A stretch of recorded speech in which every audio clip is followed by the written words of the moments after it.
Hey ratbags, it's Jade. Welcome to my 100 days of LEGO Fortnite. I have absolutely loved this game. I'm going to take you from my journey from my humble beginnings building a shack to a massive city as I adventure and take on the bandits, the different biomes, upgrading my village and meeting lots of NPCs, and of course plenty of boss fights. I'll be exploring the deepest and darkest caves for the best resources and hopefully getting the best gear. If you find this video entertaining at all, leave a like and let's go 100 days LEGO Fortnite. So who's this pink cuddly bear? It's Cuddle Team Leader and he's going to show me the ropes on how to survive my first few nights in LEGO Fortnite. Not gonna lie, he's got a few scars and tears on him. Should I really be trusting this dude? I thought about this as I munched on a pumpkin I picked up and sat by the fire, hearing some cozy stories from Cuddle. Pumpkin wasn't enough though. I went and foraged for more raspberries and started picking up wood and other resources. Nighttime was here and I was getting soaking wet. It was time to build some shelter. A big part of my LEGO Fortnite challenge would be to build as many of the prefabs as possible, from the shacks to the log cabins all the way through to the Pleasance Park buildings. I wanted to build a giant city, and in this 100 days we was going to try and attempt to do at least half of it. I was still going around punching small trees and bushes to get resources that would soon change the next day. I crafted a pickaxe and a axe and got to work getting even more resources much quicker now. Although I never use a pickaxe to attack a bush. We were unlocking brand new crafting benches like the grill. I ended up getting distracted by this rainbow firefly and decided to chase it and see where it lead. Whoa, okay. No! Whoa! Whoa! Oh my god! Yeah, I wasn't ready to take on one of them dudes. I just about got my stuff back and headed home. Day 3 I gathered more wood and I went to work on getting more crafting benches, this time the lumber mill. I can now refine the wood into planks and wooden rods, which I'd need loads of, but everything was going to take time as it needed to process. Wood chop time and getting hold of granite. I'd also unlocked the garden plot as I was able to make a shovel. But right now, instead of growing items, I really needed to go ahead and fill my belly better, so I got more granite so I could make the grill. Now I had access to delicious meats, corn on the cob and fried eggs. By now I'd also worked out that petting lots of the creatures meant that you got things like eggs and wool from sheep. But there would be an even better way to get some of these resources: feed them lots of the grass stalks in one big bundle and they'll drop multiple amounts. As the day 3 night drew in, I decided to go ahead and place our village square. This is how I was going to be able to upgrade, unlock new blueprints and hopefully recruit more NPCs. We were going to need a lot of resources though to go ahead and upgrade it. Day 4 I started to build more shacks and we went exploring around the area and come across the ruins of an old house. As I was looting the remnants of a chest in the house, I came across the wolf for the first time, and these were pretty tough with my most basic weapons, but I managed just about to kill it. I would end up having so many of these wolf claws. The loot in these houses wasn't exactly the best though. The weather really wasn't amazing, it kept raining, so I decided to build some more shacks, and this is what I come up with. Bed down, I now had a respawn point. Do you want to live here? I don't really know you, but yeah. And very quickly my bed got overtaken by Bright Bomber. But at least I would now have help on my adventures, as she would now go along and be my bodyguard.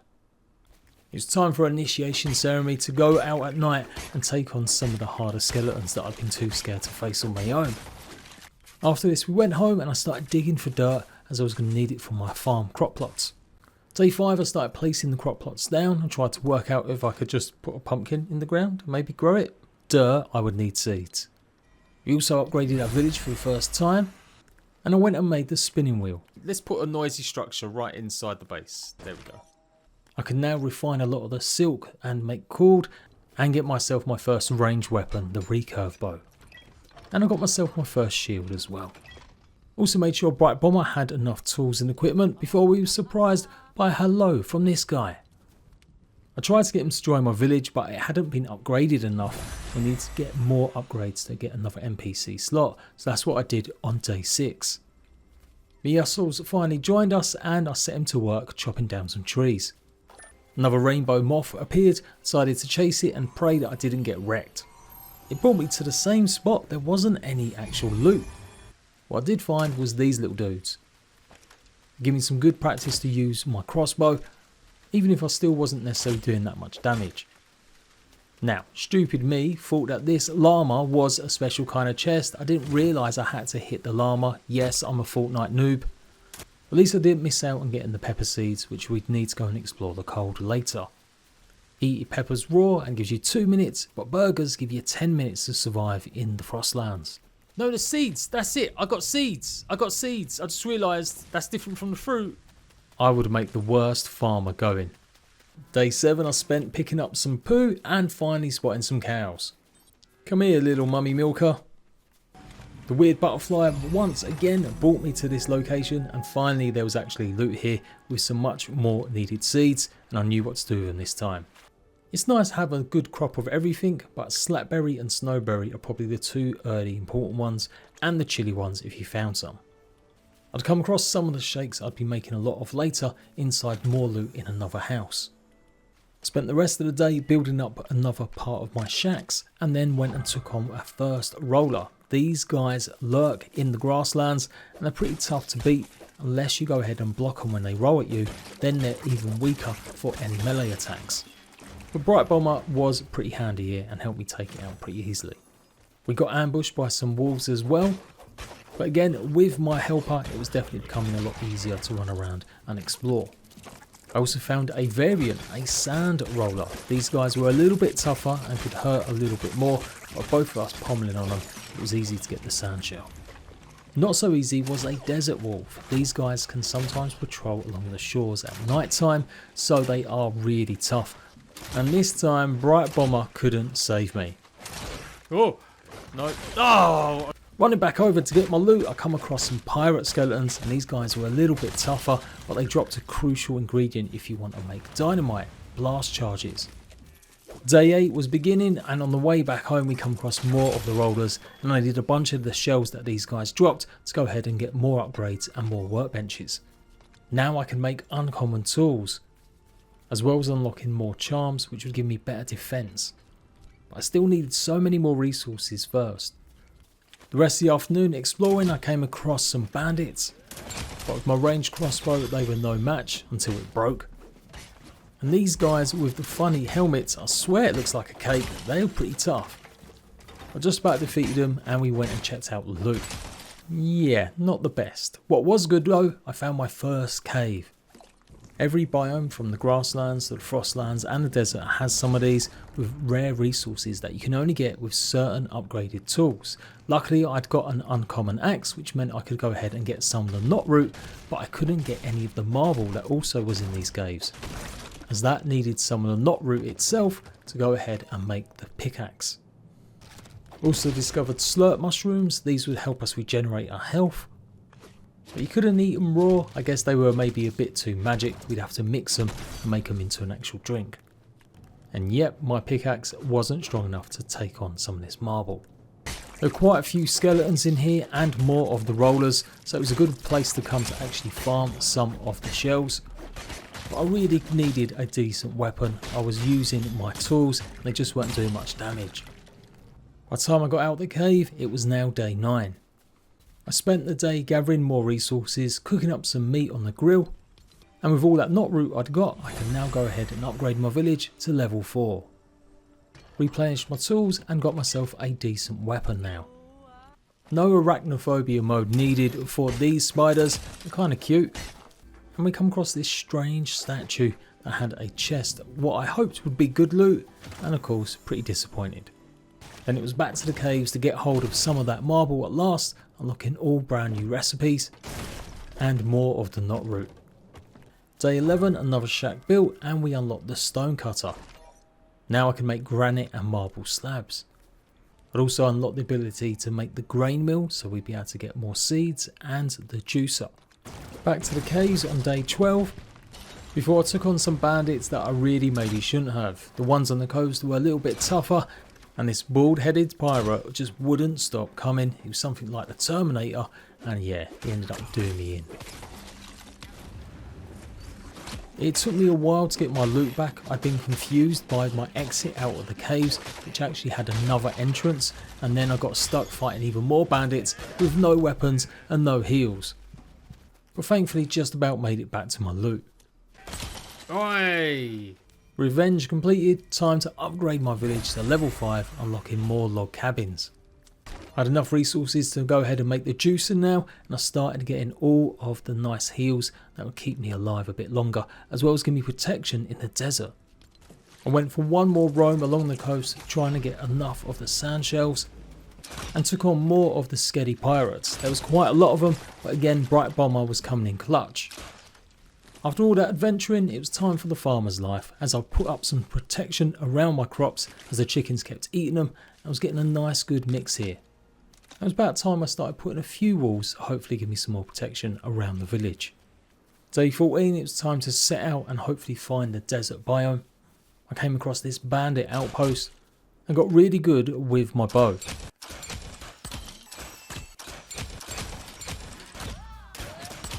Once the last of the bandits were cleared out, I decided to make this a small little drop-off outpost before I went any further, and it's a good thing I did, as I got absolutely owned by the pirate skeletons. Oh! Good thing I made that bed! Day 15, I come across this amazing bridge across a river and a waterfall, and decided that this would be a great place to have my full next base. It was super close to some grass caves, the coast and the desert. But also this guy. Oh. Whoa! No, that is not going to cut it.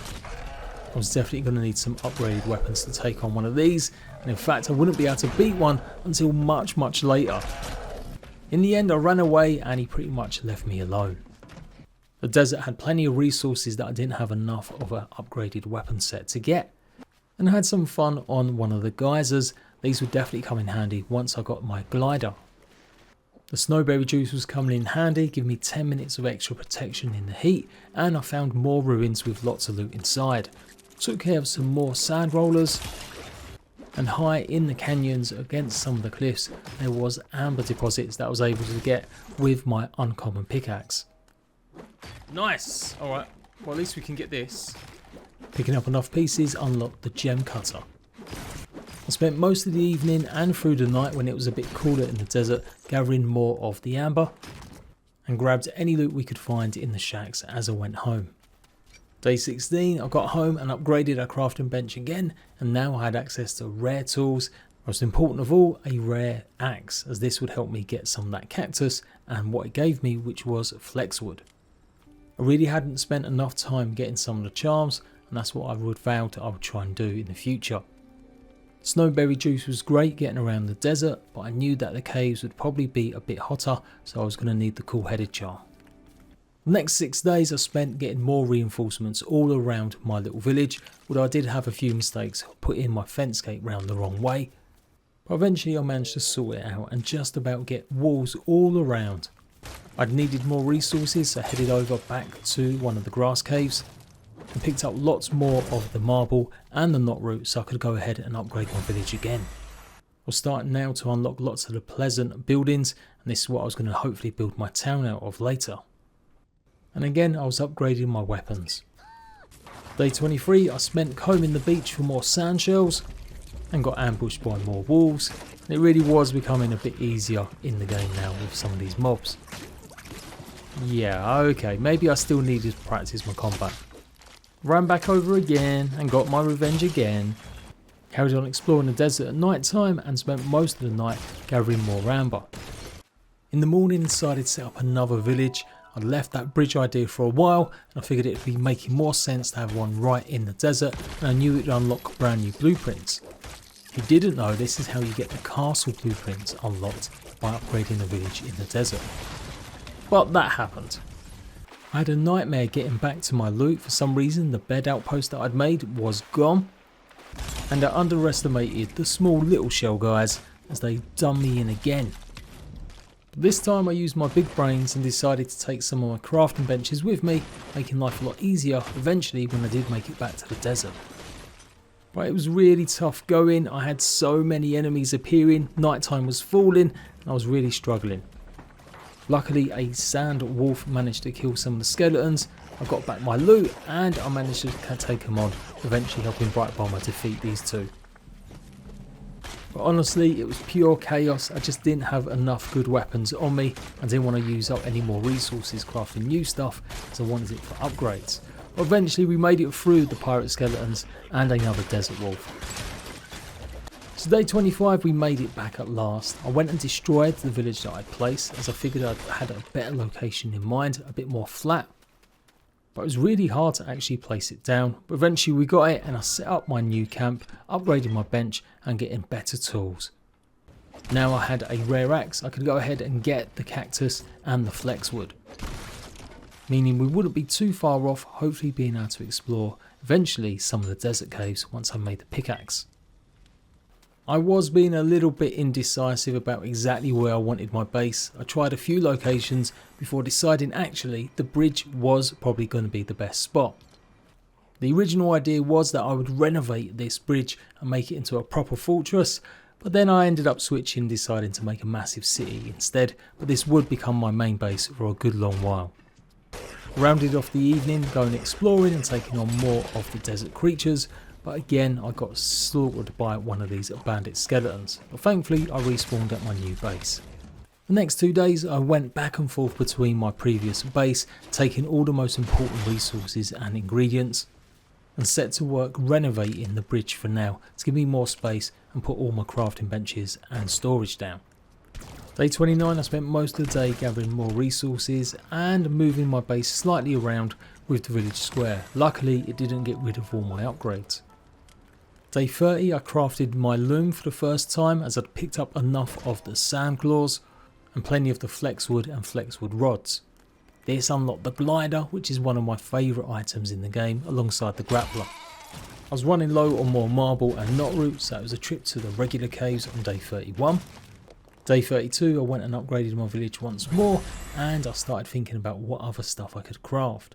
I still wanted the glider, but I needed more resources, and I finally unlocked the essence table as well. This would give some of my better weapons a lot more durability and maybe the chance of getting health items when I killed enemies. Don't ever choose that one. The essence of durability is definitely the one to go for, since tools break so easily. I queued up some of the wool fabric I would need to make the glider. I went back and forth to the caves on day 33 and 34, gathering lots of resources and loot from the chests. And on the way home on day 35 came across this spooky little town filled with lots of spiders, before eventually making it home after I defeated this desert wolf again on the coast. I'd gone and demolished a whole bunch of resources, but I'd left some crucial bits behind, mainly silk, cord and a few other pieces of wool. By the time I got home on day 37 I had enough now to go ahead and get a cool-headed charm. This is definitely something I was going to use a lot in the desert, and upgraded the village once more. I logged in on day 38 in the water. I'd slipped down the waterfall, and so yeah, that was my wash for the week. After I stopped splashing about I got home and made my glider. It's honestly just the best fun being able to use this to get around, especially when you've got to get up high to get amber in the canyons. Desert life overall was becoming a lot easier. It took a while, but eventually I finally found a desert cave. They got this weird rock formation with dust and sand on top of it, but I got there at last. Now there's two different types of desert caves you can find. You've got these, which are pretty much loot caves. They'll have chests full of loot, maybe obsidian, and if you're lucky, some copper. And no enemies, so it's a really lucky find. I actually found two of these, the first two caves that I come across. So I had plenty of obsidian now, copper, and some of the drops that you get from mobs. But I was missing two vital resources, rubies and some of the bright core. I would find out later they could only be found in lava caves. But because of some of the blast core that I picked up in a chest, I'd also unlocked a brand new essence, the essence of damage. I made the most of what was here though, got plenty of copper and the obsidian, and headed home. When I got home I cut the obsidian into slabs, and I had enough now to go ahead and get one of my more advanced upgrades for the village. Also unlocked a bunch of rare charms as well. The gem cut I'd already placed and got lots of cut amber, and it was now time to go ahead and get my next upgrade. There was just one problem. I had to actually decorate the town a little bit, as it didn't have the right decoration level or cozy level. So I decided to put some fence parts up, as this would contribute to it. Carried on doing this on day 41 when I met this slippery little fellow. His name is Peely and he will become my sidekick for the rest of this playthrough. I put more beds down and started using up all the other resources just to put enough decorations down to hopefully get the right level. After placing another grain mill down, it was the final piece I needed and I was able to go ahead and upgrade the village at last. Boom! I was so close to getting the max upgrade. 30 obsidian slabs. Okay, 30 obsidian slabs. I was going to need a lot more obsidian maybe, so I definitely need to find more caves. Decided to go ahead and get even better upgraded weapons and make sure they all had lots of essences on them. Got myself a nice health charm that gave me a nice boost in hearts and I was pretty much good to go for another day of exploring. I found another cave, but this time I made sure to put a bed down outside just in case it was going to be the more dangerous lava cave, and I took care of some scorpions around these ruins. Just remember that some of these guys explode, so don't always hang around. But once again it was another loot cave. So I made the best of it, got as much obsidian as I could, and we had so much copper now too. Luckily there were 4 of these caves really super close to each other, so I finally found the one I needed on day 44. I could really do with a better weapon. I was struggling pretty hard with just my uncommon weapons, but I had to get the vital resources in this cave. But it was definitely a tough assignment as there were so many of these skeletons, as well as the ones throwing dynamite and even more of the sand rollers. Crossbows are actually pretty good at hitting these guys if you aim at the chest. It seems to be a weak point for the skeletons. Already though my sword was nearly broke and I'd only got into the entranceway. Good thing I brought plenty of heals. Finally made it down into the lava and I could see all the bright core hanging on the sides. Now I picked up the bright core, it unlocked the smelter and I could go ahead and make myself copper bars. And I discovered you could actually walk or skip across lava as long as you had plenty of healing. That is one way to get out. That's a pro strat right there, if you get yourself stuck. I then had one of the blast rollers attack me. These guys are pretty easy to handle. You just got to let them blow up and eventually they will, and then you can get the blast cores. Next up on my mining shopping list was rubies. These were a lot more rarer than the copper and the bright core. As fun as it was skipping across the molten lava, decided to play it a bit more safer with some platforms to get these final pieces. I only had a couple of the snowberry shakes to go and I was really facing it hard with so many enemies in this cave and not really having the weapons to deal with them, so it was time to pretty much make a manoeuvre and get out of here. Time for just one more little skip. By the time I got out it was day 45 and I came across this strange bandit camp seemingly holding all the treasure. I have no idea what's going on here, but I'm totally down. There's some weird hoarding going on by these guys. Sad times, the loot was kind of garbage. I'd made it back to my bridge base and it was time to go ahead and start smelting some copper. Finally unlocked the grappler, which was super useful for getting around rather than relying on broken air balloons or monorails and the oven. I was close to getting the final upgrade for the crafting bench that would allow me to unlock and make epic gear. The grapple gives you 30 grapples, but as long as you put them in a chest and take it back out, you can replenish them at the moment with a glitch, and it was super easy and quick to make now I had the copper bars. I needed just a tiny bit more obsidian, so went back to hopefully the treasure cave, but there was none there. I kept on venturing into the desert at night time to one of my little outposts that I'd built, and then remembered I had a bunch of stuff near the caves which was even deeper in the desert, so I respawned and I spawned back out of bed just outside the last one I was in, and did a pretty mad death run all the way back home. So now day 46 and I had everything I needed to get the final upgrade. We were now in the epic era. With an epic pickaxe and axe, as well as giving it a lot of endurance, you'll be able to gather resources for ages. This strangely also unlocks more of the rare charms that you figure would have unlocked when I actually upgraded the crafting bench to rare. I went ahead and crafted some tools and put that essence of durability on them. I spent day 47 farming and making plenty of shakes. And day 48 I really got to show off the combo of the glider and the grapple in action. Love this. Even more so when you catch a geyser can carry you so far and so quick. With some fresh supplies, although still not a better weapon, I went back into the caves.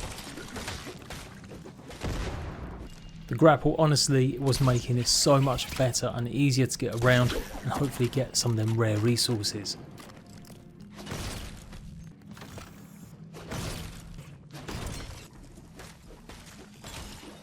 It wasn't that easy though. These guys were not leaving me alone, throwing rocks and dynamite at me.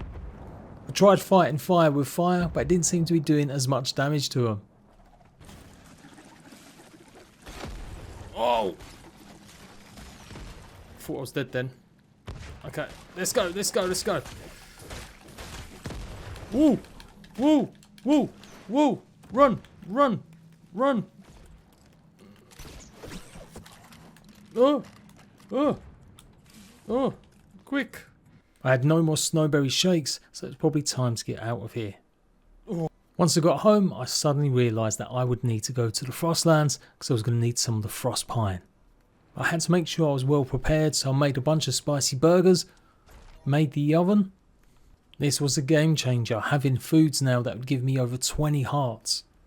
For the cost of the foods, the meat pie to me is definitely one of the best to make.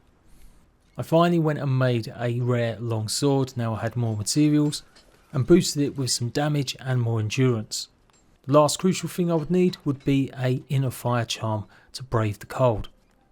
I'd use up so much of the amber though that I was definitely needing more if I wanted to put more essences on my other tools and weapons.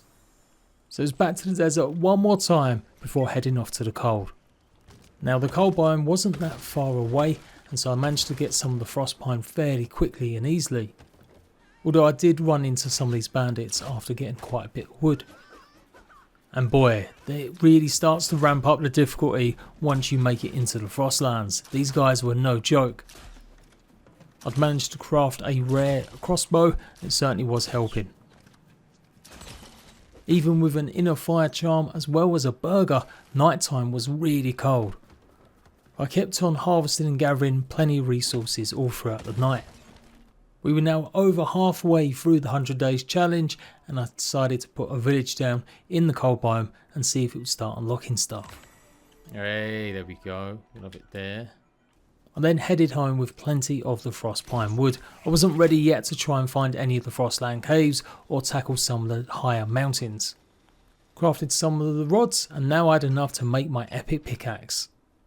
Filled it with 3 essences of durability so it would last pretty much forever. Well, maybe not that long, but a long time. And then discovered that spark plug was pretty handy with cooking. It gave me a ton of really good stuff that I wouldn't even need to go ahead and make any more food myself. Now I'd gone past this lake a few times, and now I was really deciding that this was going to be my location for my city. I started off by laying out my log cabin sections. And part of my 100 days challenge was that I wanted to place 1 prefab down from each set. I could go ahead and build around it and add more, but I had to have at least 1 of every kind of prefab down.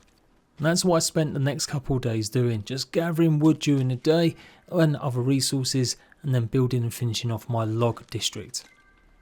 I was pretty much done when I realised that I would have to also start unlocking the castle sets or the manor sets, and for that I needed to upgrade a village in the desert.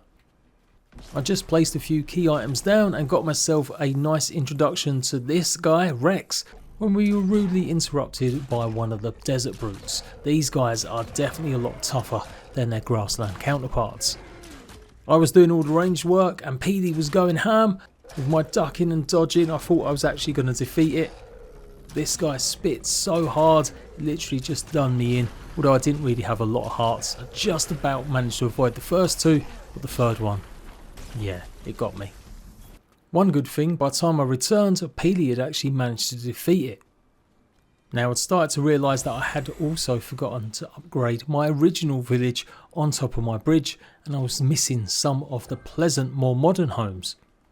So I did that and then returned to trying to get the rest of my log cabins built. Way, Jumbo Lodge complete. And that pretty much continued into day 55, finishing off even more of them. Although I did have to contend with this killer lightning storm that nearly got me a few times. Probably not the best time to be out there chopping trees. Also, top tip, when you get better swords, you can go ahead and use them to chop trees down. A rare sword was saving the endurance for my axe, which I would still need to go and get the frost pine. At last I was done, the final Lonely Lodge complete.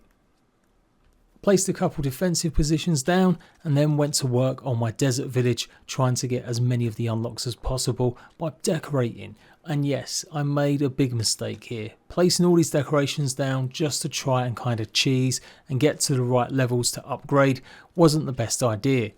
You're better off just putting a whole bunch of the crafting stations down instead, and certainly bigger items, although I was trying to use up all the resources that I had, so hence why I was putting down pretty much anything just to get to that max level.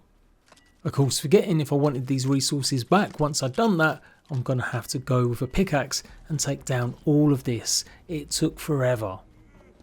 In fact, it would take over a week to get to max level. I had to keep stopping to get more resources and exploring the desert. First off though, I was starting to see what this castle set was all about, and I really like this set. I quite like the little statues that you get in the walls, but you do need an absolute ton of slate. In fact, you need thousands of it if you want to build every kind of prefab. Level 4 village complete. I finished off the manor gates and then went exploring some of the caves again because I needed a lot more marble and knot root. And I spent the rest of the day carrying on decorating the village with anything I could just to try and get the level up. I've been using all of my amber to go ahead and add durability to my tools and weapons, of course forgetting that I would need some to go ahead and get the upgraded village. But day 59, that was pretty quick, and we was up to level 7 once I got enough of the flexwood and stone. As night fell, I decided I needed to go more cave hunting as I needed more rubies and obsidian. But these guys really weren't leaving me alone, although I did have a much better weapon this time, a rare sword with loads of damage and durability on it. I just didn't really want to use it if I could help it, as I was trying to save it. My crossbow was coming in clutch also. And as mentioned before, it's the better item to use if you can aim for these guys' chests. Cleared all the enemies out and got myself a ton of obsidian. I needed to head over to my older base though to cut some of the rubies I'd found once I did some more decorating, and decided to really start dismantling a lot of these items that I wouldn't necessarily need or would replace elsewhere. Top tip though, you can have 15 max villager NPCs, so it's always worth having 3 villages maxed out, that you've got them all working for you and giving you resources. So you kind of want to leave some crafting benches down, especially some of the higher ones, so they give you better resources. It was getting a bit stupid, honestly, me just placing everything down. I really wasn't thinking about how I was going to tidy up all of this mess. Also, it didn't help that someone had told me that even if you go ahead and destroy a bunch of items, it won't ever go past the last level that you just achieved, which is a flat out lie. If you do actually do this, it will reduce your overall decoration level down, and so you still need to go ahead and keep placing items until you get that max level and unlock every recipe. So that's what I'd done. I went and destroyed a bunch of items and then realised I'd have to place them all back down again. I finally found some more rubies though in another cave before coming home and starting to again place more placeables down to try and get my level back up. It took all of day 62, I had the materials, but now I just had to place more decorations down to finally be able to max out my desert village. Oh my god people, that's taken too long. But I was proud I now had every part of the manor castle builds available, and so I could pretty much dismantle this desert village once more and go and focus on my city. On the way back to the lake, I did come across one of the rainbows and finally managed to get some of the loot. If you haven't seen or realised this, if you emote, and it can be any emote, it should drop a bunch of stuff. Be quick though, as chickens will often get some of the rarest seeds or items that drop below. I also come across another brute, this time a Grasslands one, and I felt like I could definitely handle this guy. He's definitely a lot easier, especially when you've got a lot better weapons too. Although he did get me kind of low, but I managed to finish him off. Yes! Day 64, and it's time to start laying out the foundations for my Pleasant Park modern village. I'd really struggled because the foundations weren't really gelling with this side of a hill. You definitely want to do this on more flat ground. But I did the best I could, laying down the garage as well as the homes and the central pavilion. I would say this is probably my least favourite building set out of the ones available, just because it is kind of so modern. I do prefer some of the others. But it wasn't long before I pretty much laid out the pavilion finished, and then nearly got the garage done before I started to run out of stone. Day 66 to 68 I spent from the bridge base going into the desert and getting more flexwood, then back to the lodges and setting up more beds for my NPCs. I'd now max upgraded obviously the village, which meant I had 5 NPCs gathering stuff for me as well. I did attempt to get rid of PD and swap him for Rex, but I didn't have any spare beds and I didn't want to lose PD forever. He came with me as I worked through the night clearing up the desert for as much of the flexwood as I could get. Spent day 67 prepping for the Frostlands, making sure all my weapons and gear had appropriate essences on them. And it was time to get to work, mainly petting some of these sheep that now were dropping proper heavy wool. Yeah, I know they're rams, but you get the idea. I became a stealth assassin, taking out this outpost full of bandits until I run out of arrows. That's it, I'm out. And as always, trying to open one of these locked chests meant even more spawned in. They're pretty much easy work now that I've got a rare sword, especially equipped with damage essences. I spent so long rejigging my inventory, I hadn't realised that nighttime was here and the skeletons were much tougher in the Frostlands. Could only ever get any shots off them when they were actually attacking me, and in the end I had to run for the safety of a cave as I was also starting to freeze. Not that it was any warmer in here, but it did give me a chance to regroup after being attacked. Top tip, put a bed down and make sure you stay in it for a while and you'll replenish all your health. My spicy burgers were finally coming in handy, and I set about exploring. Obviously more of the TNT skellies in here, but certainly more dangerous creatures too. I was in here to get iron, maybe some of the sapphires, and that's what we found next after exploring a good while deeper. With this iron I'd now finally be able to upgrade my village squares all the way to max level, as long as I could stay alive and actually get the resources back. Deeper we went and finally I did come across some sapphire, but we still had to take care of these skellies. For some reason I wasn't using my sword, or it probably broke, and I only had my axe, which was okay, but definitely not as doing as much damage. And at last I got myself some of the sapphire. I'm starting to really build up lots and lots of it now, and plenty of iron too.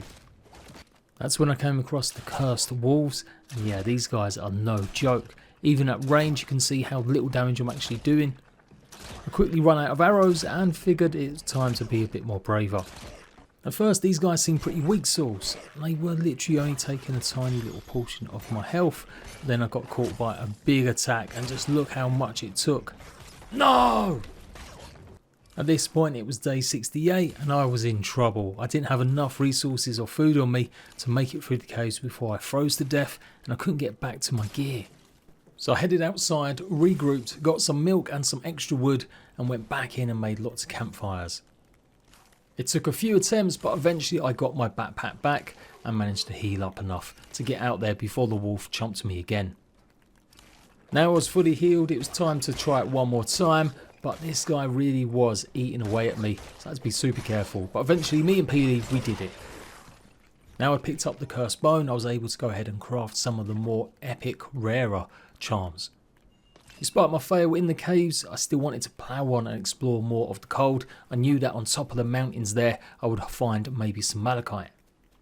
This is so much easier when you've got a grapple and a glider. I spotted some of the green malachite and me and PD went to work, getting enough now that I could go ahead and make a ton of the slabs, and this is what you'd need to craft some of the epic charms and more. While exploring the Frostland peaks though, I did have a bit of an issue. Some of the ice wolves were patrolling, and these guys were as deadly as the undead ones in the caves. I did the sensible thing and glided to what I thought was safety, but I got ambushed by more bandits. These guys were really tough again with heavy armour on, so I weren't going to be able to defeat them fairly easily. Luckily for me, one of the ice rollers was around and he actually came and took out them. Then all I had to do was come and finish the job. Although as you saw, PD didn't make it. Oh, mate. Nighttime was approaching, I didn't want to hang around and face any more of the undead bandits here. Eventually made it home, we got some of the malachite slabs ready and cut, and I sorted out some of the sapphires too. Day 70 I spent smelting some of the iron, although I definitely was going to need more of the bright core, and took a look at what I'd actually need to make some of the epic charms. And I went and upgraded some of the village here as well in the log cabin district. Day 71 it was back to the desert as I needed to get more rubies and that bright core, but first I decided it was time for me to see if I could take on one of the desert brutes. Not the greatest of starts, PD took a big whack. And I was doing okay until my weapon broke. This is why you desperately need better weapons than just uncommon. In the end I only had my epic axe and it was pretty slow and wasn't doing that much damage. Ooh. Oh, that's... Forget you, man. I was doing so well. But was I really? Probably not. So I decided to cut my losses, got my gear back and headed on over to the caves. Stocked up on plenty of the bright core and picked up a good few new rubies. I spent day 72 back at base refining and getting finally iron bars. Now I could actually go ahead and make so many brand new epic tools and weapons. But as always I needed more resources. Lego Fortnite is a massively grindy game, so it was back to the desert again and one more attempt at taking on a desert brute. I somehow still hadn't actually made myself any better weapons, so it really wasn't going to end well. Oh, how did I not dodge that? Oh, no. And the same story. Got my stuff back, headed over to a lava cave and picked up this time a lot more obsidian. It was still night time when I got home and I just about had enough materials now to craft the oven and take a look at all the massive food that was going to help me defeat some of the toughest enemies. I smelted more of the resources and again put more essences on a lot of my stuff, including my brand new epic longsword. This would surely mean I'd win next time I faced off against the desert brute, right? I then worked through the night trying to build up the rest of my pleasant little town, trying to avoid the lightning strikes. I did that for most of day 75 and then went and demolished more of my bridge base, knowing that I really wouldn't need to come back here that often. Day 76, it was time. Could I finally defeat a desert brute? Now I had an epic crossbow as well as an epic sword. I hope so. Started off well with the essences that I'd applied. I was doing 17 damage with each one of my arrows. He was still hitting me, but with the food and my charms doing a lot better now as well. I definitely felt like I was more in control and not going to just get absolutely squished. The sword was doing a huge amount of damage as well, as long as I could dodge and avoid his toxic spew, getting close and giving him a good few hits. 15 damage per hit now. Yes! I spent the rest of the day and pretty much all throughout the night gathering as many pieces of stone as possible, as I would need it to complete Pleasant Town, and took out a few groups of bandits along the way. And that brought me to the end of day 76. Days 77 to 79 were, yep, absolutely me just going ham and building up my towns at last. Something really satisfying about placing these. I definitely want to get into more free building, but I really do find this quite relaxing, and that little accomplishment when it pops up that you've completed a build. But yeah, it's so grindy getting all the resources, especially if you're trying to build a mega city like this. And probably not making much sense since I was playing the game mostly solo. Day 79, I had come across another one of these brutes. This time it was only the Grasslands version, and he was absolutely no match for my brand new epic weapons. Once he was defeated, then it was back to my building business and finishing off my pleasant houses. Yes! We did it! Woohoo! Came across finally a rainbow that I could easily build up to and got myself some kind of mediocre loot, but hey, it's always nice having a little dance and a boogie with these guys. Not so much the cheeky chicken stealing my seeds. I did try doing a bit of decorating around the town, as at the moment it was kind of looking a bit lifeless, but I still needed a lot of resources. But once I got them, I tried making a few porches and adding a few more decorative pieces, but there was still going to be a lot of work needed. I was getting a bit burnt out by the resource grind, so thankfully one of my viewers who's been watching my live streams, Joshua Ferguson, big shout out to him, he came and joined me and helped me grind a few resources as we laid out the next part of my city, which was going to be the Shack Town. Yes, Shack Town, that's what I said. Don't forget also, my 100 days are always 100% legit. You can see me actually play and record these, live streaming it most often, so do make sure you've got notification bell dinged on. We made good progress, we laid out Shack Town and built it, and then we started thinking about the manors and the castles. In my quest for stone, I'd stumbled across another desert brute, and these guys were definitely a lot easier now, especially as I learned how to dodge out the way most of the time. The town really was coming to life, maybe not a full city just yet, but we were getting there. Some of the manor houses though were a bit of an issue, because there wasn't really a lot of flat land. I decided to put them near the coast more. Once I got more stone, I tried placing one of the largest ones and it kind of messed me up. It said it would place and then it broke and I didn't get any of the resources back, so I wasted hundreds of the granite. Eventually we found just about a flat enough space for it to actually last. But be careful when placing, it was super annoying. Days 82 to 85 it was more of the same, placing down the manor houses, building up with what I'd got and then going and getting a lot more resources. I was so desperate for stone and it seemingly wasn't spawning close to me anymore. I was even going into caves to get some. It was really cool though to start getting these finished. I definitely preferred these build sets out of any of the others, and we got the noble house built. It was coming together. I placed down the stables and that would be the next one I would try and finish off, but I decided it was time to go back to the log cabin area and do a bit of work there as well, especially in growing some crops. I'd used up a lot of knot roots, so we got some more of that, and then realised that I could go ahead and get myself another village square upgrade. It took me all through the night, but we'd finally done it and I'd built the manor stables. And then the next day it was time for the humble manor to be completed. Day 85, another day spent in the desert gathering more resources, and then back to the building grind. The Tower Manor was taking so much stone. In fact, each one of these builds was anywhere between 300 and 500 granite.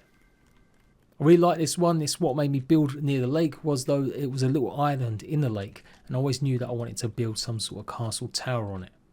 And again, in my quest for stone, I was literally going far and wide now, back into the snow biome and the snow caves just to find some. As day 86 began, I realised that I was pretty close to one of the villages I decided to try and set out in the snow, but figured it was a bit too far away and there was definitely maybe a better location. So I destroyed the actual village square and then took apart the castle ruins to hopefully get more stone. I would need to upgrade the village square in the Frostlands biome to unlock every single one of the Shogun pagoda sets. I might not achieve that in this 100 days, but you'll certainly see another video of me finishing it off in the future. But yeah, spoiler, it takes so many resources to upgrade, and you do need slightly different ones when it gets to the end in the Frostlands, as it requires sapphires and some of that malachite. But I did at least unlock the starter palace. And finally, with all that stone, I had enough to complete the tower castle.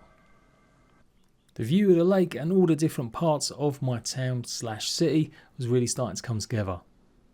The Grand Manor is the biggest one yet though, and it took all of day 87 just to build only halfway through. More grinding for stone on day 88 and more building on day 89. By the time I'd got through the whole day, I was so close to finally finishing one of the last of the manor houses. With just the gate to add and we were finally done. The Grand Manor finished complete, and that was every one of the prefabs now placed as part of the castle set. Day 90 was trying to make everything just a bit more cohesive, putting some walls and fences up, before messing around a whole bunch trying to see if I could place some of the pagodas in the actual lake. My idea would be that it'd be a floating palace city right in the middle and making everything just a bit closer to the rest of the buildings, but it wasn't to be. You can't place any of these on any platforms either. Day 91 I decided to go and build my bridge, trying to really get it looking nice. It was a bit flat, but I really wanted the arches underneath it. Before again the grind for more resources, this time thinking I would need plenty of the vines if I was going to build any of the pagodas. Also managed to look at the upgrades for the village in the winter biome and decided that a bit more time was needed in this area. And that's when I came across this guy, the ultimate bad guy in LEGO Fortnite right now, a Frost Brute. Toughest, most hard hitting, easily the most difficult challenge yet. We were getting pretty close to the ends of 100 days, so this felt like the perfect way to kind of wrap things up. Could I defeat it with all my epic gear? Let's find out. Yeah, that's good. That's good. Oh, okay. Oh, oh, wow. Wow. Oh, that got me. No. Oh, sugar. Come on. Oh, no. Fuck! Damn it. By the time I returned, the Frost Brute was dead. I'm guessing that Frost Wolf actually took him out in the end, but I think that counts. I got him pretty low. Well, I'll take it. I needed a Frost Brute thing. I did at least get my revenge on the actual Frost Wolf as well, as I was kind of holding my own until he got involved. Another rainbow loot drop. Although there's like a full, I could try taking on one of the forts again, but oh no, it's going to be night time and I'll have the skeletons. They are tough. So yeah, decided to go home again as it was getting a bit too dangerous at night time still. I don't know why I thought I would survive that, but obviously I didn't. So I ran back and got my stuff. And by the time I returned, it was well into the night and I decided to spend the night just trying to revamp and build my bridge. I spent way too long, in fact, doing this. It took me all the way through the next night, but I was finally done and I was pretty happy with the results. Like I said, I could probably put a few, maybe more decorations on it, but it was now a functional bridge across the river. Pretty much the rest of that day I spent messing around adding more of the structures to the shanty town as I'd contemplated removing it and putting the Shogun palaces here, but in the end obviously I didn't have time for that. And then yep, started making everything look a bit more prettier and trying to add some more light. With plenty more decorations in and around Shantytown. I definitely want to do more in the future and I will do that for part 2, which I reckon will be 150 days. We'll get every single one of these buildings in use for a certain function, although I'd started to do that already, making each log cabin responsible for one part of crafting, and I've added some more decor in and around on the outside as well. With another watchtower just having a bit of a look over the Pleasance Park town. Finished off my fence all around the log cabin part and added a few more pavilions as well as started to lay out pathing all around Pleasance Park. I made, I guess, a restaurant underneath one of the pavilions. It took me absolutely ages putting this pathing down as well, just getting it right so the steps kind of didn't look wonky, but I made a path to each one of the buildings that I placed in the Pleasance. And I went to work finishing off the castle area, making sure they all had stone fences around just to make it all fit together nicer. Put some more railings and fence parts up, especially under some of the castles that were kind of missing or had big gaps with foundations, and made more kind of verandas for them. And we were pretty much done, only a couple days left, just some minor more adjustments and adding another bridge. But I really am quite pleased with this. It is a grindy game. I really wish maybe I'd gone and got the pagoda set. If I hadn't spent so much time moving my bases and just messing around at the beginning, it definitely might have been achievable. But maybe that's for next time. Either way, I'm definitely going to do another one of these 150 days where we add all of the pagodas as well, and of course any new content that might be added. With big updates to come, adding new enemies, bosses, areas to explore, and obviously hopefully new buildables, then I am going to be all of this for the foreseeable future. So if you got this far, thank you so much, ratbags. My name has been JADE PG. Go and check out my other 100 days. I've done a few in Grounded and I've got big plans for the future with other games. Tell me what you want to see me cover in the future. And even come and join my Discord and share some pictures of your cities or your towns or your builds. I can't wait to add a bit more to this, so catch me on live streams in the future as well. Thank you again, and until next time, laters.